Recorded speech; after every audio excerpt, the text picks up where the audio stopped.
Hey guys, this is Alex and this is the next installment of the simple guide to trade options, and this is the part 4, trading with small accounts. So maybe if you have a small account, you don't have enough buying power to make naked trades. So the way we can fix that is using defined risk strategies, and the main strategies that we'll be using are vertical credit spreads and iron condors. So here is the comparison. First, you can see is a naked put, right, or SPY, one SPY short put option at 252. And the only difference when we want to define the risk is we also buy a farther away out of the money option. In this case will be the 237. And what this will do is that our margin requirement is gonna improve dramatically. For example, a naked put option, this is at the money, we will be using $4,993, so almost $5,000. So if you have a small account, let's say you have a $5,000 account, then that will take all of your capital basically in just one trade, and so that if something goes wrong, then you can lose everything. But if we define a risk by buying an option too, with the selling one and buying another one that is farther away, that is cheaper, so we sell the more expensive one, so at the end we end up with a credit, always with a credit, then we can reduce our buying power requirement to only $327. So of course we're gonna increase our potential return on capital. So in the first trade with the naked put, we will be using almost $5,000, and our maximum win or our credit that we receive is $637.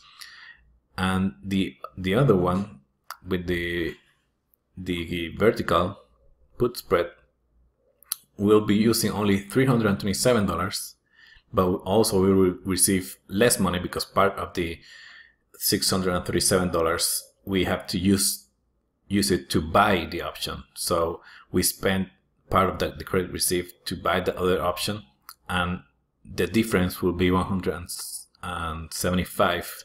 That will be our net credit, as you can see here. So those are the good news about defining a risk. The bad news is that we have double amount of legs in the trade. So instead of just one option, we're doing two options, and of course that means that we're also gonna be paying more commissions. So double the commissions basically, right?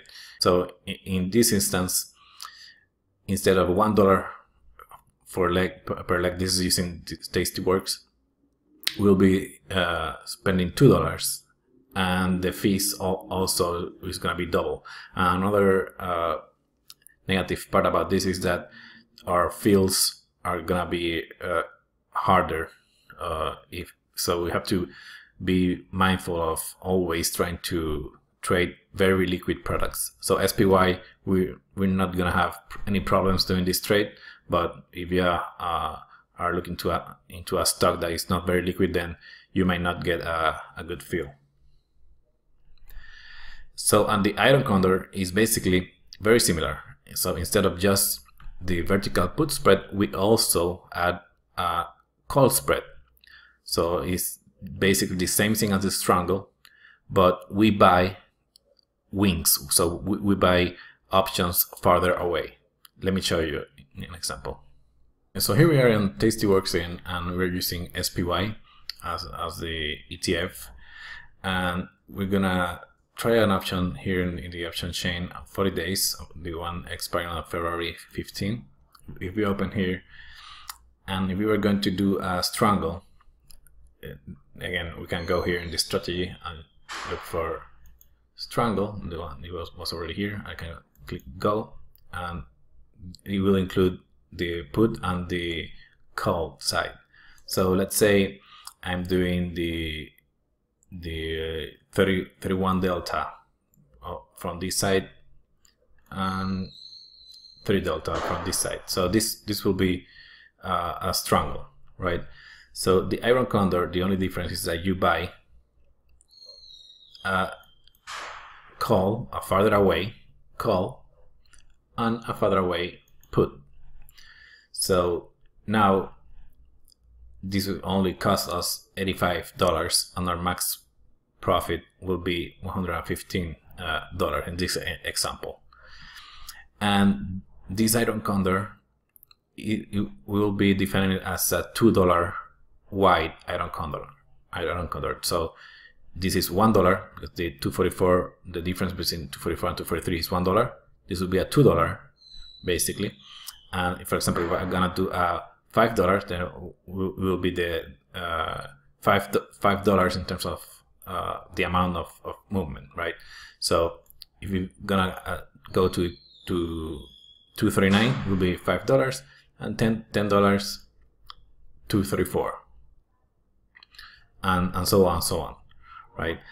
As you can see, as the farther away that we go, the max loss is gonna get bigger and bigger. So here again, in this difference, the max loss is 108, and then 244, 400, 500, and so on.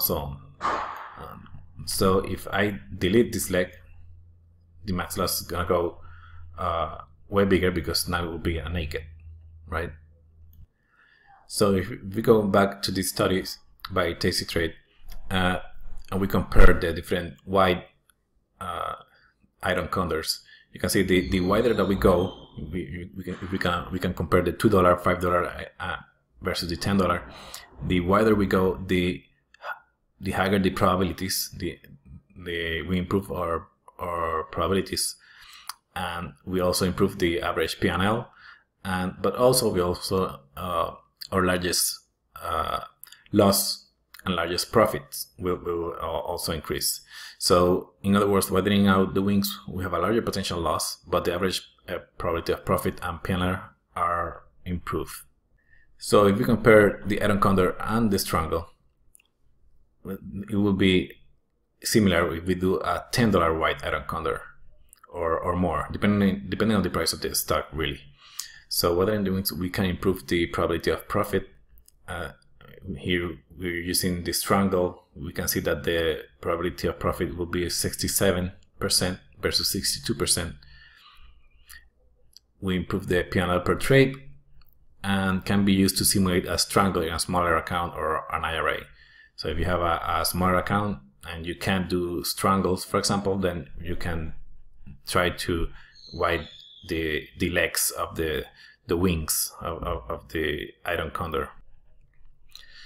So here, the narrower the spread, the more likely the trade is to experience max loss at expiration. So wider spread, because of the increased credit and wider break-evens, are much less likely to experience max loss at expiration. So this is using a SPY 3 delta iron condor, and they're comparing the width of the wings or the legs, the $1, $3, $5, $10, and $20, and the percentage of losers that were max loss at expiration. So as you can see, when you do a $1 wide, 61% of the losers were max loss. So if, for example, your max loss was $100, 60% of them you got to the maximum loss. But if you go the farther away you go, then it's less likely you're gonna get a max loss. So if you go to the $10, for example, only 6% of those losses were max loss. So let's say you go to the $10, maybe the max loss is $1,000 or $500, depending on of the stock. Then in this particular case, which was SPY, then only 6% of the time you will be losing the max loss. So the important part about this is that most people do very narrow iron condors, and they do a lot of contracts then. So let's say they do a $1 wide iron condor, and because they only are using like $50 of buying power, then they decide to do 10, for example, or something like that. So instead of doing that, you can do less contract, but wide the legs, making it wider, the iron condor. So in contrast, this is using a 30 delta SPY iron condor. We can compare it with the strangle. So if we compare it with the 30 delta strangle, we can see here the 16 delta, 30 delta, and the straddle. We can see the percentage of losing trades that lost more than 100% of the buying power were only 2%.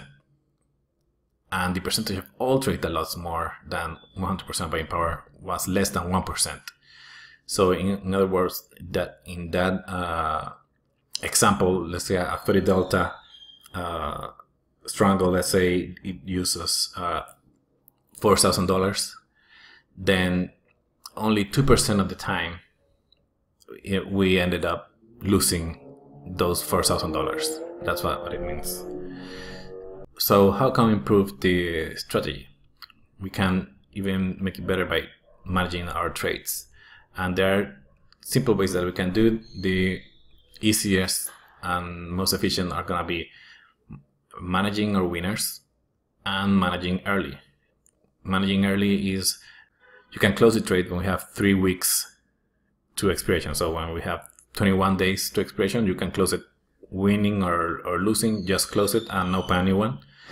And you can also manage your winners with when you're winning 50% of the credit received. So let's say you receive $500 of credit.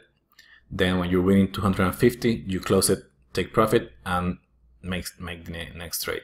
And if you combine these strategies here, you can see that you are gonna do a lot better than just SPY or comparing with just holding to expiration. And also another important part that is here, you can see when the market fell off very rapidly, the standard deviation is also less volatile in terms of the portfolio.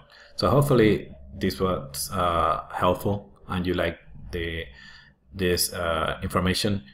And if you did, please don't forget to like the video and subscribe. And the next video I'm gonna wrap things up and explain all the details about how to actually do a portfolio for the strategy.